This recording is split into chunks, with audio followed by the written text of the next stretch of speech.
Very good morning students. आज का मेरा विषय कक्षा 6 के लिए है। कक्षा 6ठी। बेटा आज हम हिंदी व्याकरण का जो हमारा प्रकरण है वो है विशेषण। प्रकरण मीन्स टॉपिक, ठीक है। विशेषण के बारे में आपने पहले पढ़ा है, कक्षा 5 तक आप पढ़ते आ रहे हो, ठीक है। कक्षा 5 तक आपने सिर्फ ये पढ़ा है कि वाक्य में विशेषण क्या है। आप सभी को पता है विशेषण की परिभाषा कि संज्ञा और सर्वनाम की जो शब्दों की जो विशेषता बताए उन्हें विशेषण कहते हैं, ठीक है। जो शब्द संज्ञा और सर्वनाम शब्दों की विशेषता बताए उन्हें विशेषण कहते हैं। लेकिन आज हम बेटा क्लास 6 आज हम विशेषण के भेदों के बारे में भी पढ़ेंगे, उनकी डिटेल में जाएंगे, क्योंकि विशेषण के जो भेद है वो अलग अलग तरह की विशेषता बताते हैं, ठीक है। तो आज हम विशेषण को और उसके भेदों को अच्छे से पढ़ेंगे। विशेषण की परिभाषा आप सभी को पता है, जो शब्द संज्ञा और सर्वनाम की विशेषता बताए उसे विशेषण कहते हैं। जैसे मैं आपको एक वाक्य दे रही हूं,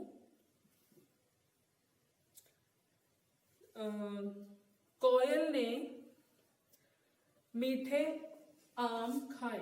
कोयल ने मीठे आम खाए। अब संज्ञा क्या है इसमें? कोयल। कोयल ने क्या खाया था? आम।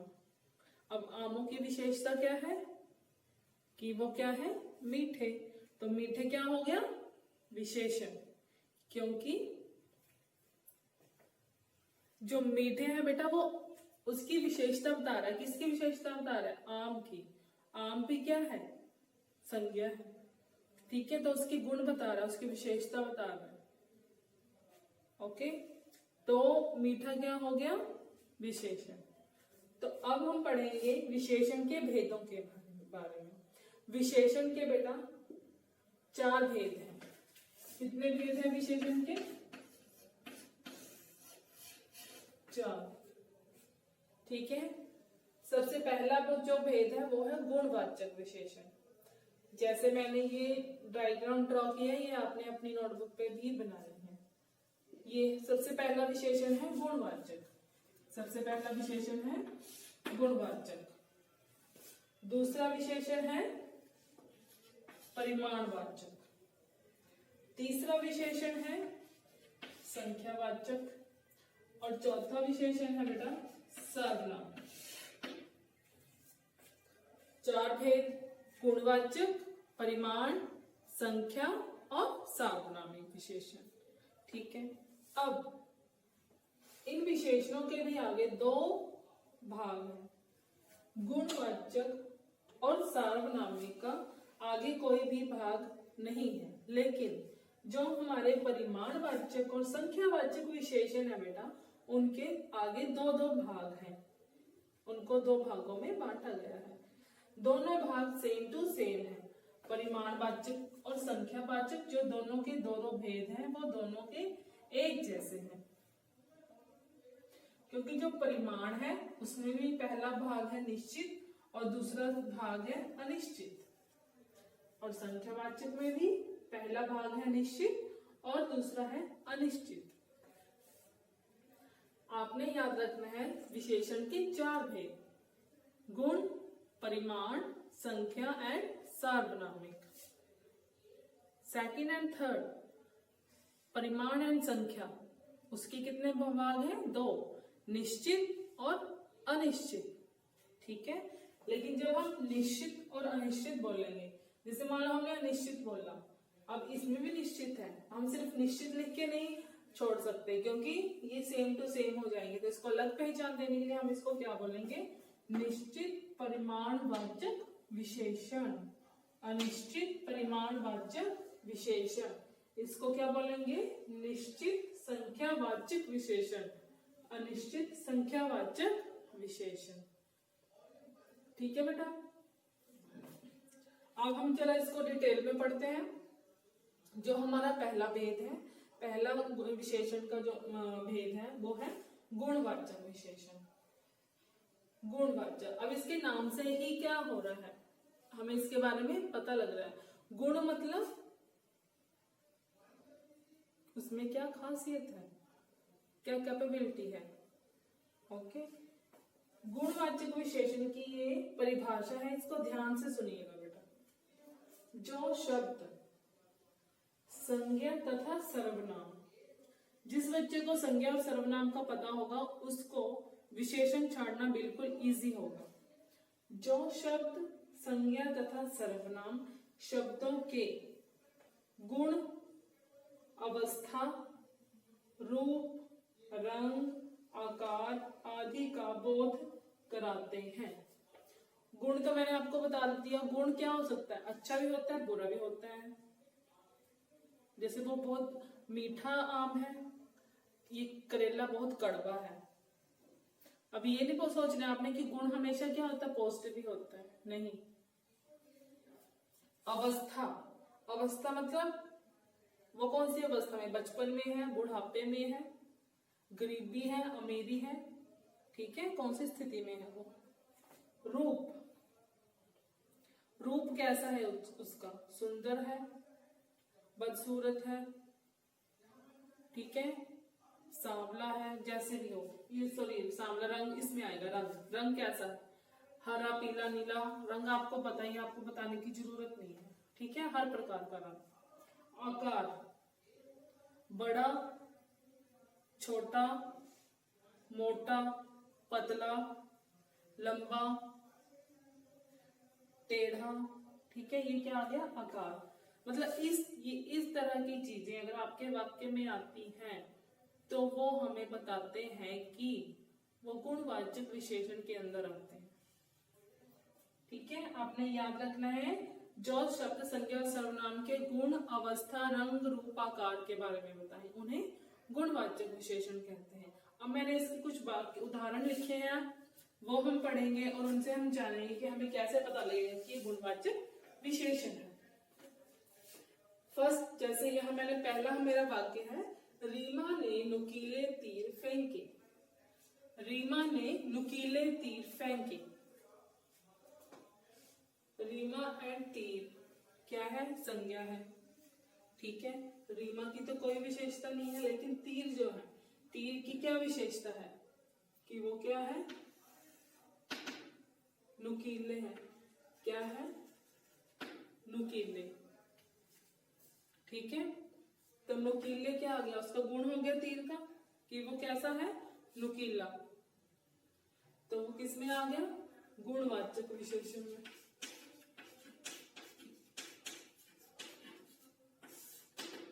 ये आ गया विशेषण, कौन सा विशेषण है, गुणवाचक विशेषण।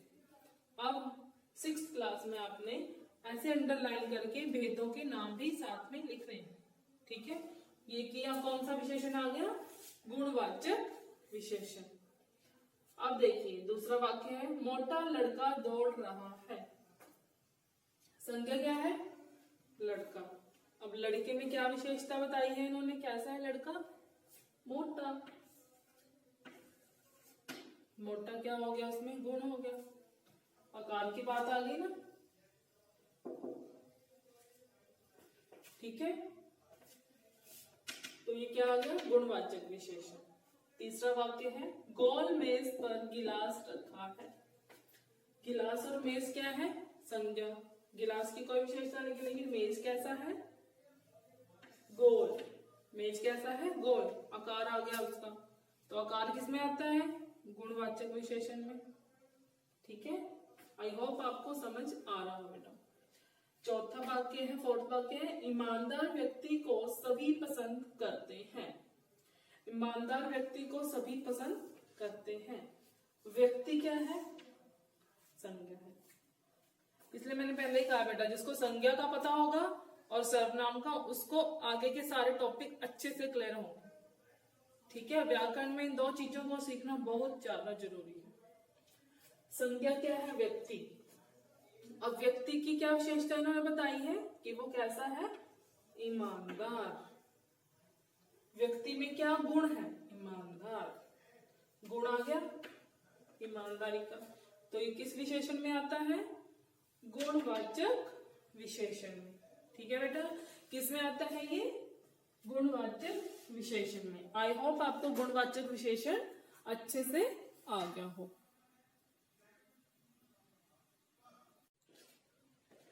यस बेटा, अब गुणवाचक विशेषण तो हमारा क्लियर हो गया। अब हमारा सेकंड भेद था परिमाणवाचक विशेषण। ठीक है, सेकंड भेद था परिमाणवाचक विशेषण। परिमाणवाचक विशेषण की जो परिभाषा है वो क्या है, ध्यान से सुनिएगा और देखिएगा। जिन शब्दों से किसी वस्तु की मात्रा, जिन शब्दों से किसी वस्तु की मात्रा, उसके माप अथवा तौल का बोध हो। मात्रा का कि गिलास में पानी कितना है, माप बोतल में कितना दूध है, कितना जूस है। तौल, टमाटर कितने किलो है, चीनी कितनी किलो है, आलू कितने किलो है। मतलब जितना जो हम चीजों को तौल सकते हैं, जिन चीजों को हम माप सकते हैं, जिन चीजों की हम मात्रा को माप कर देख सकते हैं, उन वो जो चीजें हैं उनकी जो विशेषता बताती है उनको वो परिमाणवाचक विशेषण में आती है बेटा। ठीक है, परिमाण का मतलब ही है कि उस चीज, किसी चीज का परिमाण बताना, उसको नाप तोल के उसकी मेजरमेंट बतानी। ठीक है बेटा, परिमाणवाच्य के दो भेद होते हैं। ठीक है, परिमाणवाच्य के दो भेद आपको मैंने पहले ही बताए हैं। पहला है, सॉरी यहाँ पे ये फर्स्ट आएगा, परिमाणवाच्य का ये पहला भेद है निश्चित परिमाणवाचक विशेषण। अब आप निश्चित से क्या कर रहे हो, निश्चित का मतलब क्या होता है कि बिल्कुल हमें करेक्टली पता है उस चीज के बारे में, ये कितनी है। जैसे निश्चित मतलब कि मैंने यहाँ पे मात्रा, माप और तौल का हमने यहाँ पे मतलब बताया है आपको इस बारे में लिखा है। अब निश्चित आ गया तो मैंने बोला कि इस बोतल में 1 लीटर दूध है, इस बोतल में 1 लीटर दूध है। मतलब 1 लीटर मतलब मैंने निश्चित बताया कि इसमें क्या है, 1 लीटर है। ठीक है, निश्चित मतलब आपको बिल्कुल पता होना चाहिए कि उस चीज में, उसमें कितनी चीज है, उसमें कितनी मात्रा है उस चीज की, उस वस्तु की। निश्चित परिमाणवाच्य की विशेषता है बेटा, जो विशेषण शब्द निश्चित माप, तौल या मात्रा का बोध कराए। जो विशेषण शब्द निश्चित माप, तौल या मात्रा का बोध कराए उन्हें निश्चित परिमाणवाचक विशेषण कहते हैं। उन्हें क्या कहते हैं, निश्चित परिमाणवाचक विशेषण। आपको उदाहरण से अच्छे से क्लियर होगा, ध्यान से सुनिएगा। मुझे 2 किलो टमाटर तौल दीजिए। ठीक है, मुझे 2 किलो टमाटर। अब देखो यहाँ पे इन्होंने परिभाषा में लिखा है जो विशेषण शब्द। अब 2 किलो टमाटर तौल दीजिए, टमाटर क्या संज्ञा आ गई, संज्ञा का विशेषण क्या है, 2 किलो। ठीक है, 2 किलो, ये क्या आ गया, विशेषण। लेकिन हमने बताया कि विशेषण शब्द निश्चित माप, तौल या मात्रा का बोध करा। जो विशेषण जो शब्द है वो निश्चित माप, तौल और मात्रा का बोध कराए, निश्चित। अब देखो यहाँ पे निश्चित माप, तौल की मात्रा क्या है, निश्चित माप, तौल ये है नापा हुआ, मापा हुआ। तो कितना है ये, 2 किलो। 2 मतलब निश्चित बताया हुआ, संख्या बताई हुई है उसकी कि ये 2 किलो टमाटर है। जब हम सामान खरीदने जाते हैं बेटा, चाहे वेजिटेबल है, चाहे हम दाल खरीदने जाते, कुछ भी हम बाजार में जाते हैं खरीदने, जो चीजें हमें तौल कर मिलती हैं वो परिमाणवाचक में रहती है। ठीक है, जैसे यहाँ पे इन्होंने निश्चित बताया कि 2 किलो टमाटर, तो 2 किलो बताए हैं, तो 2 किस में आ गया, निश्चित में। और किलो मतलब परिमाणवाचक में आ गया, तो किस में आ गया, ये संज्ञा के सॉरी विशेषण के किस भेद में आया, निश्चित परिमाणवाचक विशेषण। सेकंड है, बोतल में 1 लीटर दूध आता है। ये मानो बोतल में 1 लीटर जूस आता है। ठीक है, 1 लीटर, मैंने आपको पहले बताया हुआ है कि इसकी जो विशेषता क्या है, 1 लीटर। अब विशेषण का जो मापतौल निश्चित बताया, विशेषण का मापतौल निश्चित क्या है कि इसमें 1 लीटर है। एक क्या हम निश्चित बताया हुआ है कि इसमें 1 लीटर दूध है, निश्चित मात्रा बता दी है आपको। मतलब कि जो 1 लीटर है वो किस में आता है, निश्चित परिमाणवाचक विशेषण में। तीसरा वाक्य है सड़क की लंबाई 8 किलोमीटर है। सड़क की लंबाई कितनी है, 8 किलोमीटर। लेकिन वो निश्चित है या अनिश्चित है, इससे आपको कहां से पता लगेगा, किलोमीटर कितनी है, 8। 8 मतलब इन्होंने संख्या बताई हुई है कि वो कितनी किलोमीटर है, उसकी नापाई कितनी है, 8 किलोमीटर। तो ये निश्चित है। ठीक है बेटा, आई होप आपको ये समझ आया हो। बिल्कुल इजी है, जिसमें लिखा माप तौल की मात्रा लिखी गई है कि वो इतनी चीज है, वो निश्चित में आता है। अनिश्चित इससे थोड़ा सा डिफरेंट है, लेकिन वो भी इजी है। निश्चित में क्या आएगा बेटा, निश्चित बिल्कुल सेम टू सेम है, इसमें कुछ नहीं करना है आपने। अब देखिए यहाँ पे लिखा है निश्चित, तो हम इसको कर देंगे अनिश्चित। ये हमारा सेकंड भेद आ गया। अनिश्चित में क्या है, जो विशेषण शब्द यहाँ पे अनिश्चित आ जाएगा। निश्चित माप तौल या मात्रा का बोध कर रहा है। अनिश्चित मतलब जो निश्चित ना हो, नहीं बताई हो कि वो किलो है, 2 किलो है, 1 लीटर है, 2 लीटर है। ठीक है, थोड़ा मतलब कि निश्चित नहीं बताई है, वो किस में आती है, अनिश्चित परिमाणवाचक में। अब उदाहरण क्या है, उदाहरण को भी हम इन्हीं उदाहरणों को हम चेंज करके देखेंगे, देखना, इसी में आपको पता लग जाएगा।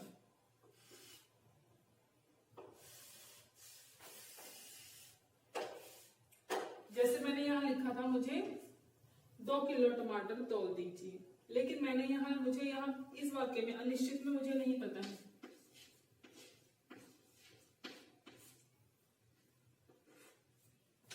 और मैंने टमाटर तो मांग लिए, लेकिन मुझे नहीं पता है मुझे कितने चाहिए। मैंने उसको बोला मुझे कुछ टमाटर तोल दीजिए, तो यहाँ पे निश्चित नहीं है कि मैंने कितनी चीज लेनी है। जो चीज निश्चित नहीं है वो किस में आएगी, अनिश्चित में।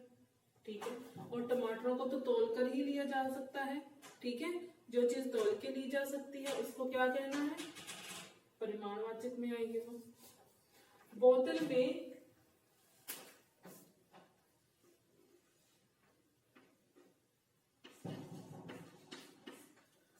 में कम दूध आता है। अब बोतल में मुझे नहीं पता है 1 लीटर आता है, 2 लीटर आता है, आधा लीटर आता है। मैंने लिख दिया कि बोतल में कम दूध आता है। कम मतलब संख्या, उसमें बताया नहीं गया है, मेजरमेंट नहीं बताई गई है कि कितनी आती है। ठीक है, मतलब कि वो निश्चित नहीं है कि कितना आता है, तो ये किस में आएगा, अनिश्चित में।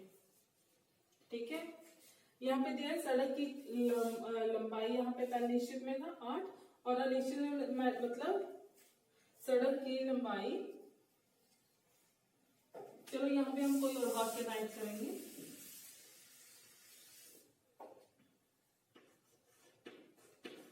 जैसे कि मैंने आपको बोल दिया कि अनिश्चित में हम लिखेंगे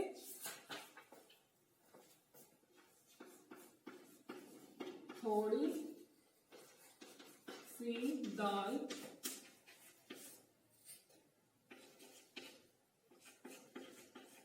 और दाल दीजिए।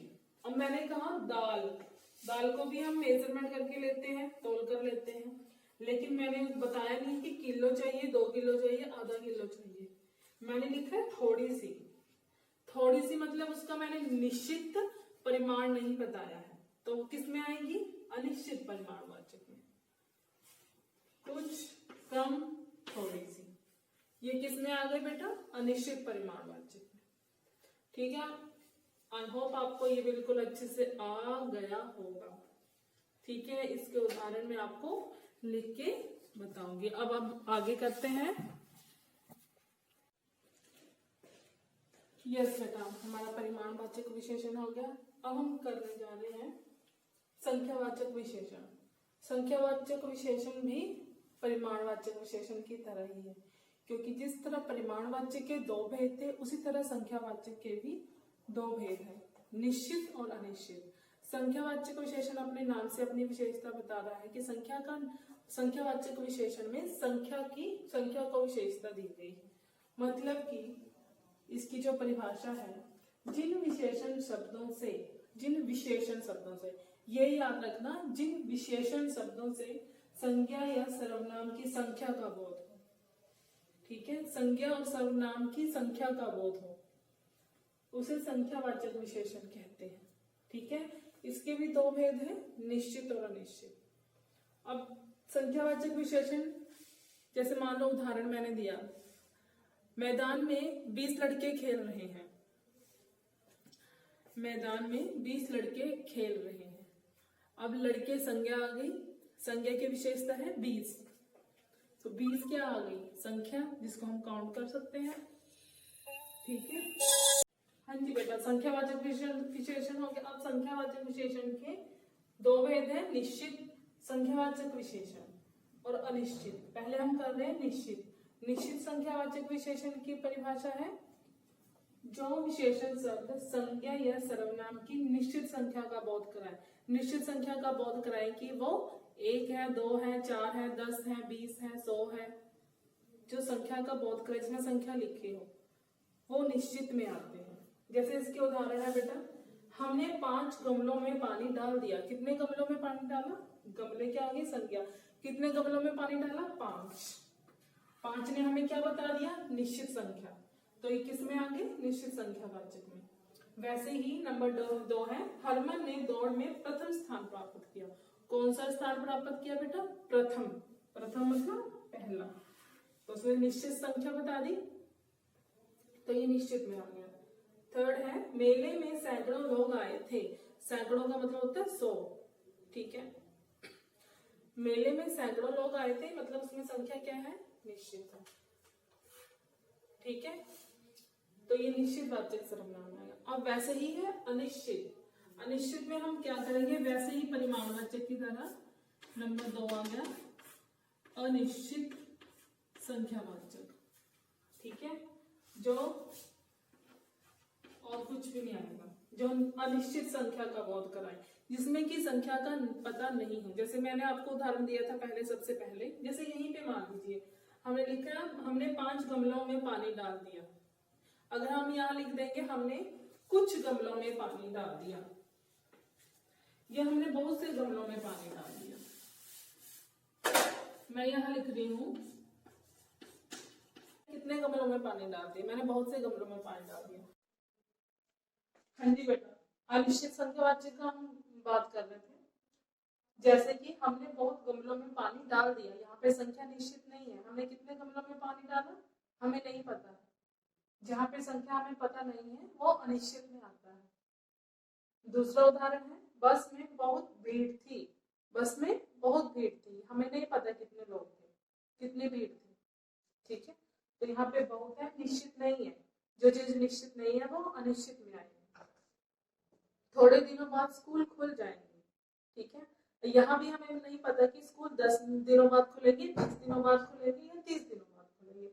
यहाँ भी दिनों की संख्या निश्चित नहीं है। जहाँ पे संख्या निश्चित नहीं है तो वो अनिश्चित वाचक सर्वनाम में है, विशेषण में है। ओके, आई होप आपको संख्या जो संख्यावाचक विशेषण है उसके अनिश्चित और अनिश्चित क्लियर होगी। ये मैंने एक में ही करके बता दिए बेटा, क्योंकि इसमें बिल्कुल माइनर सा फर्क है। एक में आपको संख्या पता होगी, दूसरे में संख्या हमें पता नहीं होगी। ठीक है, अब हम लास्ट वाले सर्वनामिक विशेषण में आते हैं। सर्वनामिक विशेषण बहुत इजी है। इसकी बेटा परिभाषा है, जो सर्वनाम शब्द संज्ञा और संज्ञाओं से पहले प्रयोग किए जाने पर विशेषण का कार्य करते हैं। जो सर्वनाम शब्द संज्ञा से पहले प्रयोग किए जाए। ठीक है, जो सर्वनाम शब्द संज्ञा से पहले प्रयोग किए जाए, मतलब संज्ञा आपने देख ली, उससे पहले अगर सर्वनाम आ गया तो वो संज्ञा की विशेषता बता रहा है, उसे क्या कहते हैं, सार्वनामिक विशेषण। सार्वनामिक विशेषण अपने नाम से ही बता रहा है कि जिस विशेषण में सर्वनाम प्रयोग होगा संज्ञा से पहले वो सार्वनामिक विशेषण होगा। जैसे कि उदाहरण ये है, यह पुस्तक अच्छी है। यह पुस्तक अच्छी है, खरीद लो। अब यहाँ पे पुस्तक क्या है, संज्ञा है, तो संज्ञा के आगे क्या आ गया है, सर्वनाम। सर्वनाम है ना ये। ठीक है, संज्ञा और सर्वनाम को सीखना बहुत जरूरी है आपके लिए। मैं बार बार यही बात रिपीट कर रही हूँ। ये संज्ञा आ गई बेटा, संज्ञा से पहले सर्वनाम आया है, यह क्या है? सर्वनाम। तो ये सार्वनामिक विशेषण में आएगा। इसको हम क्या बोलेंगे? सार्वनामिक विशेषण। इसको अंडरलाइन करेंगे और लिखेंगे सार्वनामिक विशेषण। अब दूसरा वाक्य देखिए, वे छात्र पढ़ रहे हैं। वे छात्र पढ़ रहे हैं। छात्र संज्ञा, संज्ञा के आगे सर्वनाम है वे, तो वे क्या आ गया? सार्वनामिक विशेषण। नंबर 3, ये कपड़े मैंने धोए हैं। अब देखिए यहाँ पे दो सर्वनाम है, ठीक है, यहाँ पे दो सर्वनाम है, लेकिन हमने यहाँ पे क्या देखना है? संज्ञा और सर्वनाम से पहले।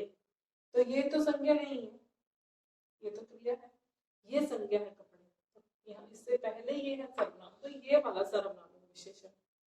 इसी तरह फोर्थ में बेटा, वह घर मुझे पसंद है। वह घर मुझे पसंद है, यहाँ पर भी दो सर्वनाम है, लेकिन संज्ञा है घर, घर से पहले जो सर्वनाम है वह। तो ये किस में आता है बेटा? सार्वनामिक विशेषण। ठीक है, वीडियो को ध्यान से देखना, हर चीज को ध्यान से सुनना, फिर आप अपने, अगर आपके पास बुक पढ़ी है, कुछ भी पढ़ा है, तो उदाहरणों को अच्छे से रियलाइज करना। बेटा अगर हमें इसकी जो परिभाषा है वो समझ आ गई, फिर हमें इसको डिफाइन, इसको वाक्य में विशेषणों को पहचानना बहुत ईजी होता है। ओके, आपको मैं उदाहरण लिख के सेंड करूंगी, आपने उनमें फाइंड आउट करना है, निकालना है कौन सा विशेषण। सिर्फ विशेषण नहीं निकालना है, विशेषण के भेद बताने हैं। जैसे मैंने सभी विशेषण के भेदों के आपको उदाहरण लिख दिए, तो आपने उसमें से छानना है कि गुणवाच्य कौन है, संख्यावाच्य कौन है, निश्चित संख्यावाच्य, कनिष्ठ संख्यावाच्य, वैसे परिमाण आएगा वैसे ही सार्वनामिक आएगा। ओके बेटा, I hope very good luck, आपको ये टॉपिक अच्छे से समझ आया हो। Okay, thank you.